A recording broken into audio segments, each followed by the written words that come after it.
ஜெஃப்னாவின் பிரதான செய்திகள். முதலில் தலைப்புச் செய்திகள். தேர்தல்களின் போது இனி மையிட வேண்டிய அவசியமில்லை. இலங்கை பாடசாலை மாணவிகளுக்கு வெளியான விசேட அறிவிப்பு. கொழும்பை உலுக்கிய மாணவன் மாணவியின் மரணம் போலீசார் வெளியிட்டுள்ள தகவல். கல்விசாரா ஊழியர்களுக்கான மேலதிக கொடுப்பனவுகள் தொடர்பில் வெளியாகியுள்ள செய்தி. கனடாவில் வேலையற்றோர் எண்ணிக்கை அதிகரிப்பு. தேர்தல்களின் போது விரலில் மை பூசும் முறை இனி அவசியமில்லை என ஆசிய தேர்தல் கண்காணிப்பு வலையமைப்பின் தலைவரும் பெவரல் அமைப்பின் நிறைவேற்று பணிப்பாளருமான ரோஹன கெட்டியாராச்சி தெரிவித்துள்ளார். தேர்தல் பணியில் 2010 ஆண்டு முதல் ஆட்கள் பதிவு கணனிமயமாக்கப்பட்டு வருவதால் ஒருவர் 2 இடங்களில் வாக்களித்ததாக பதிவு செய்தால் அவர் அதிகாரிகளின் கண்காணிப்புக்கு உட்படுத்தப்படுவார் என்றும் அதன்படி விரலில் மை பூச வேண்டிய அவசியமில்லை, அதற்கான செலவை குறைக்க வாய்ப்பு இருப்பதாகவும் அவர் தெரிவித்துள்ளார். ஒரு வாக்காளர் 1க்கு மேற்பட்ட இடங்களில் வாக்களிப்பதை தடுப்பதற்காகவே விரலில் வண்ணம் பயன்படுத்தப்பட்டது. தனிநபர்களின் பதிவை கணினிமயமாக்கி இந்த தொழில்நுட்பத்தின் மூலம் ஒரே மாதிரியான பெயர்கள் கண்டறியப்படும் என்றும் அடையாள அட்டை எண்கள் போன்றவை சரிபார்க்கப்படுவதால் 2 இடங்களில் தனிநபரின் வாக்குகள் பதிவாகுவதற்கு வாய்ப்பில்லை என்றும் அவர் தெரிவித்துள்ளார். எனவே விரலில் மை பூசுதல் தொடர்பான சட்டத்தில் திருத்தம் மேற்கொள்ள வேண்டிய தேவை ஏற்பட்டுள்ளதாக அவர் மேலும் குறிப்பிட்டுள்ளார்.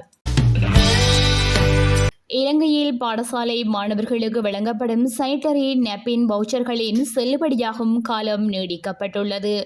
2024 ஆண்டில் பாடசாலை மாணவிகளுக்கு சானிட்டரி நாப்கின்கள் வழங்கும் திட்டத்தின் முதல் கட்டம் எதிர்வரும் ஜூலை 10 முடிவடைகிறது. இதன்படி மாணவர்கள் ஸ்கேன் செய்யப்படாத வவுச்சர்களை எதிர்வரும் 11 முதல் ஆகஸ்ட் 10 வரை நாப்கின்களை கொள்வனவு செய்ய கல்வி அமைச்சின் செயலாளர் அனுமதி வழங்கியுள்ளார். கொழும்பு கொம்பனி வீதியின் அடுக்குமாடியில் இருந்து விழுந்து உயிரிழந்த மாணவர்கள் 2 இடையில் மோதல் எதுவும் இடம்பெறவில்லை என விசாரணையில் தெரியவந்துள்ளதாக போலீசார் கூறியுள்ளனர்.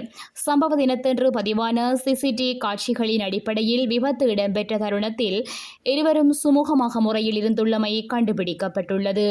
இதேவேளை ஆரம்பகட்ட விசாரணைகளின் மூலம் இருவரும் போதைப்பொருள் பயன்படுத்தவில்லை என்பதும் தெரியவந்துள்ளது. சம்பவத்தில் உயிரிழந்த மாணவி உயரமான இடங்களிலிருந்து படம் எடுப்பதில் ஆர்வம் உள்ளவர் எனவும் புகைப்படம் எடுக்கும் போது அவர்கள் தவறி விழுந்திருக்கலாம் எனவும் சந்தேகிக்கப்படுகிறது. மாணவியின் கையடக்க தொலைபேசியில் அவ்வாறான பல படங்கள் காணப்பட்டதாகவும் புகைப்படம் எடுக்க முயன்ற வேளை அவர்கள் 67வது மாடியிலிருந்து தவறி விழுந்திருக்கலாம் எனவும் விபத்தாகி இருக்கலாம் எனவும் போலீசார் தெரிவித்துள்ளனர்.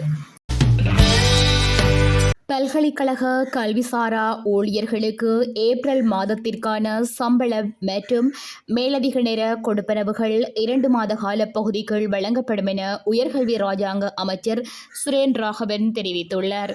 குறித்த விடயத்தை நிலையான நாட்டிற்கு ஒரு வழி என்ற துணைப்பொருளில் நேற்று அதிபர் ஊடக மையத்தில் நடைபெற்ற செய்தியாளர் மாநாட்டில் கலந்து கொண்டு கருத்து தெரிவிக்கும் போதே அவர் குறிப்பிட்டுள்ளார். அத்தோடு அவர்கள் பணிக்கு சமூகம் அளிக்காத நாட்களை விடுமுறை நாட்களாக கருதி எவ்வித அபராதமுமின்றி மீண்டும் பணிக்கு சமூகம் அளிக்கும் சந்தர்ப்பம் உள்ளதாகவும் அவர் தெரிவித்துள்ளார்.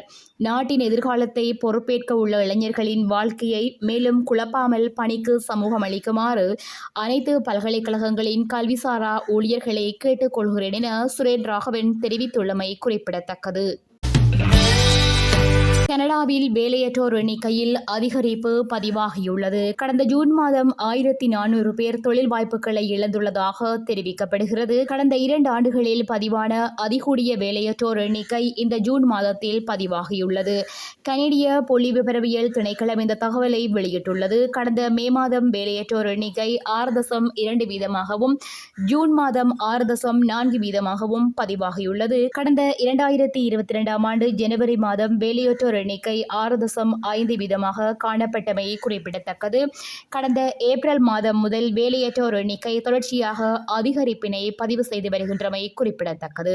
இதுடன் செய்திகள் நிறைவடைகின்றன. மேலும் செய்திகளை எமது இணையதளமான www.todayjeffna.com என்ற இணையதளத்தில் பார்வையிடலாம்.